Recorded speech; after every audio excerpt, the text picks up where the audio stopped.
Olá, tudo bem? Hoje é sexta-feira, 13 de janeiro de 2023, edição especial do 3 Minutos, edição 388, que sexta-feira 13, hein? Vamos falar dos ajustes no balanço das lojas americanas, como explicar essa bomba, né, que veio à tona na quarta-feira à noite, dia 11, e o desdobramento todo foi feito no dia de ontem, quinta-feira, dia 12 de janeiro. Como explicar 20 bilhões de ajustes não informados nas demonstrações financeiras das lojas americanas? E o grupo vai quebrar? Né? As ações ontem despencaram, o valor desceu ladeira abaixo. Bom, vamos entender numericamente, sem fazer qualquer julgamento, né, um pouco os números oficiais do grupo em bilhões de reais, os números divulgados pela própria empresa na CVM. Eu botei aqui o balanço para você entender do lado esquerdo, né, em verde o ativo, em amarelo o passivo. Preste atenção. A empresa, eu separei em 5 grandes grupos para simplificar o processo, né? A empresa tem um ativo e um passivo, aí eu já vou trabalhar com setembro 22, tá? Porque os valores são muito parecidos, você está vendo aqui a mudança de um ano, de um período para o outro é muito pequena, de 9 meses para cá. Mas a empresa tinha 47 bilhões de reais de ativo em setembro, 14 bi no caixa, já considerando contas a receber como caixa, né? Porque esse contas a receber, ele notadamente né, referente a cartão de crédito, então é questão de prazo para receber ali. 5 bilhões e 800 milhões em estoque, é o capital de giro da empresa, natural do negócio. 8 bilhões e 600 de impostos a recuperar, né? Tem, por característica, por natureza, tem muitos impostos a recuperar ali, ICMS, PIS e COFINS. Tem o próprio ICMS na base do PIS e da COFINS, que a empresa ganhou, as empresas do grupo, né, ganharam as ações, então ela está monetizando, está recebendo isso. Tem um ativo fixo. O que é ativo fixo para você que não é contador, que não lida com isso no dia a dia? É o imobilizado, é o intangível, são as plataformas digitais, né? Não esqueçam que Americanas é dona, além da plataforma americanas.com, é dona do Submarino, Shoptime e algumas outras plataformas digitais. Então tem quase 17 bi entre imobilizado, lojas arrendadas e intangível. Outros ativos, 1 bilhão e 800. Vamos ao passivo. O passivo tem quase 16 bilhões no patrimônio líquido. Está vendo aqui? Ó? O patrimônio líquido tem quase 16 bilhões de reais, 15,9. O passivo é 31, ou pelo menos o passivo oficial informado 31, sendo que 24 bi era o passivo oneroso, empréstimos e financiamentos e debêntures. Passivo oneroso esse preponderantemente no longo prazo. Pouquíssimos valores aqui venciam no curto prazo, venciam em 2023 e 2024, tá? Fornecedores 5 bilhões, era 8,6, caiu para 5. Outras obrigações, né, as obrigações de funcionamento ali, provisões em geral, 2 bilhões e 200. Tudo bem? Vamos para o resultado.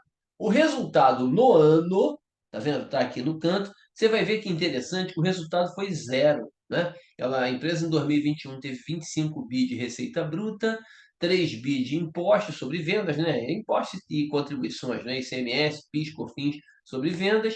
O custo da mercadoria vendida, 16 bi mais ou menos. Despesas operacionais, as despesas administrativas de vendas, 6 bilhões. Despesas financeiras líquidas, 800 milhões de reais, e aí deu um resultado zero. Isso aqui zero. Mas aí o imposto de renda ficou positivo, fatalmente pelo registro do IR diferido, né?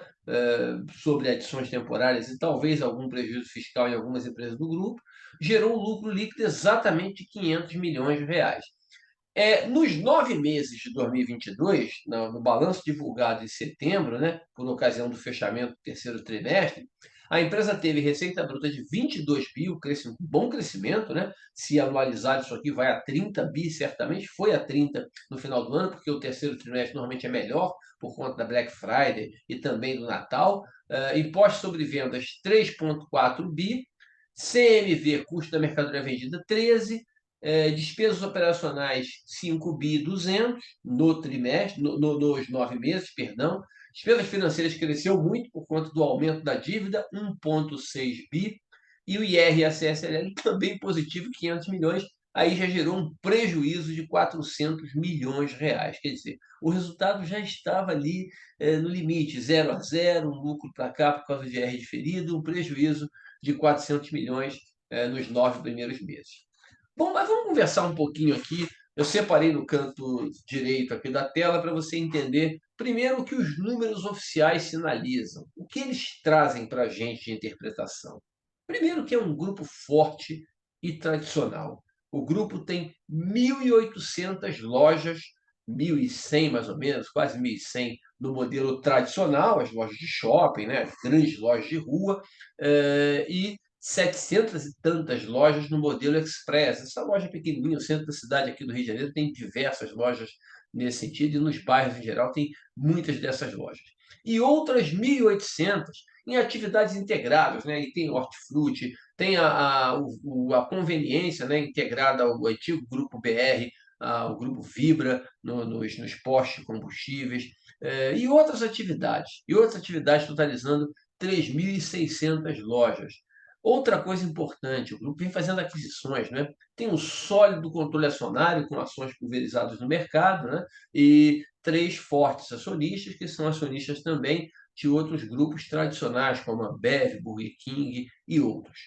A dívida onerosa divulgada tem prazo longo, como eu falei aqui, né? Esses 24 bi ali, tem um prazo que 2030, 2026 alguma coisa, 2029, pouca pressão no curto prazo. Não há pressão. O endividamento oficial divulgado, eu estou falando que os números sinalizam, tá? Não há pressão desses números no caixa da companhia em 2023 e 2024.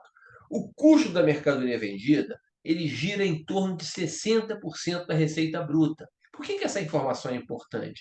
Essa informação sinaliza compras mensais em torno de 1,5 bilhão, com um prazo médio de pagamento, pelos números informados, de 3 meses e meio. Quer dizer, as compras mensais ficam em torno de 1,5 bilhão ali.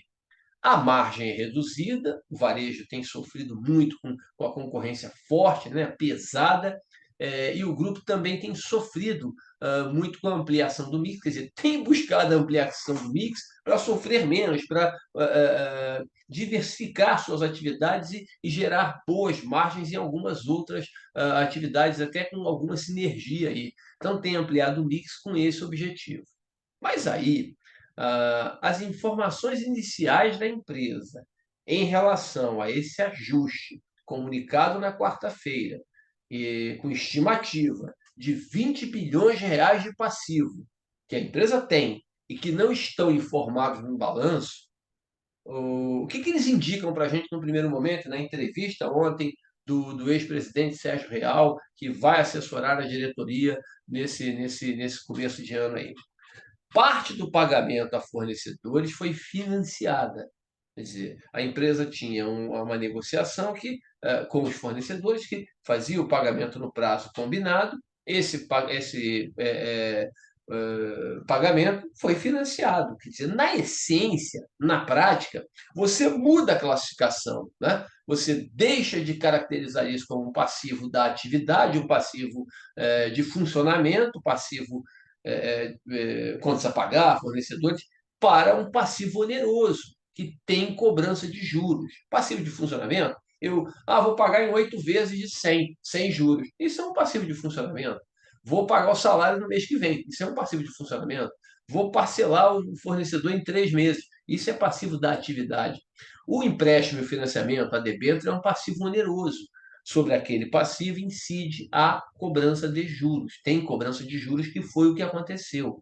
Houve uma cobrança de juros e que, em boa parte, né, das compras realizadas nos últimos anos, lembrando com essa estimativa aí, chegando a 1,5 bilhão agora em 2022 de compras mensais de fornecedores. Bom, esse valor dos fornecedores seria acrescido naturalmente de juros, que, pelo que deu a entender, pelas informações preliminares, esses juros não foram registrados em despesa nos últimos anos, mas sim eles ficaram reduzindo o passivo, o fornecedor. Tá?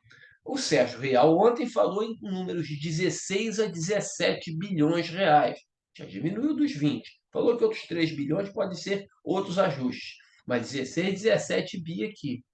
O passivo oneroso, portanto, deve ser maior do que o oficial. Em vez de 24, pode chegar a 38, a 40 bilhões de reais, o que representou, na essência, prejuízo nos anos anteriores, porque se o resultado estava muito baixinho, deu 500 milhões de lucro, deu 300 milhões de lucro no ano passado, no ano anterior, 200 e poucos milhões, 400 milhões, 800 milhões de lucro. Poxa, se você deixou de reconhecer uma despesa financeira, provavelmente o grupo deu prejuízo no resultado final nos anos anteriores. E com isso, ele reduziu muito o seu patrimônio líquido. Muito, muito, muito. Agora, o grupo tem uma geração de caixa fantástica, ótima, mesmo com toda a dificuldade de margem que é natural do setor e é natural do momento, né, que estamos vivendo.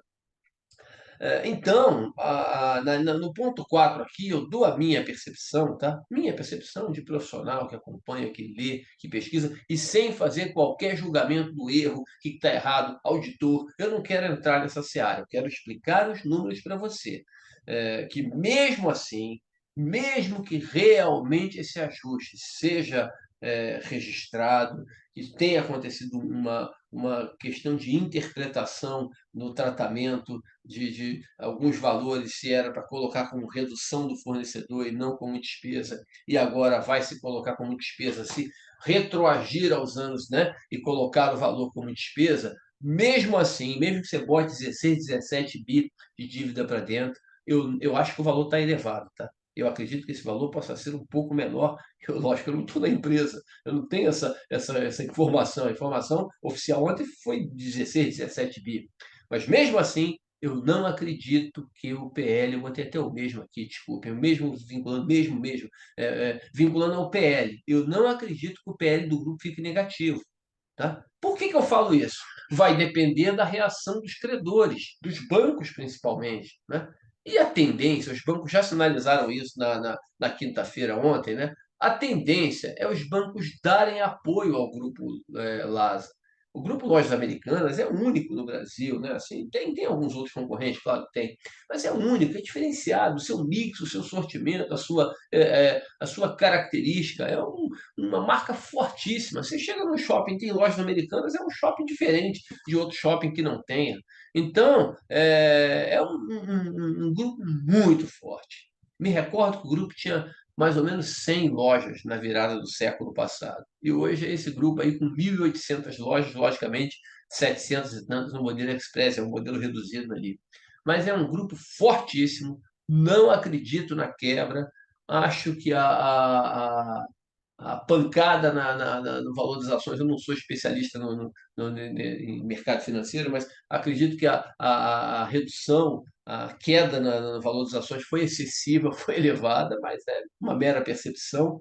Eu não acredito que o PL vai ficar negativo, porque você pode construir R diferido se você tiver perspectiva de recuperar isso, e acredito que o grupo tem a perspectiva, vai precisar fazer alguns ajustes, algum realinhamento operacional, alguma reorganização operacional, talvez algum aporte de capital dos acionistas majoritários, né, majoritários que a gente fala dos principais acionistas do trio, né, é provável que isso aconteça. Não vejo risco do grupo quebrar ou deixar de funcionar num prazo curto, num prazo médio. Logicamente que vai precisar de um bom ajuste e de uma bela explicação para que possamos entender corretamente que ajuste foi esse? Tá bom? É isso. Nem sei quanto tempo ficou, mas o 3 minutos ficou muito maior, mas era necessário para você entender, para que eu conseguisse explicar direitinho os números do grupo e o que pode acontecer. Vamos esperar os números oficiais, esperar a informação oficial, antes de fazer qualquer julgamento, errou, não errou, viu, não viu.